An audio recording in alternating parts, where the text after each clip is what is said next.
SSC পরীক্ষাটা হচ্ছে 10 বছরের একটা জ্ঞান, যেটা হচ্ছে আমরা সারা 10 বছর যেটা পড়লাম সেটা আমরা এসএসসিতে করতে পারি।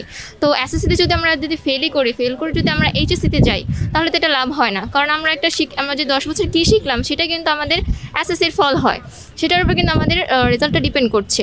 তো আমরা যদি সহজে ইজিলি ফেল করি, যদি আমরা কলেজ লাইফে চলে যাই, তাহলে বাচ্চারা তার পড়াশোনার প্রতি আগ্রহ থাকবে না।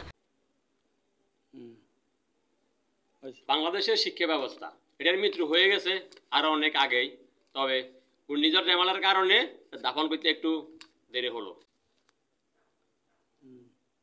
Oh, no, no, no, no. Oh.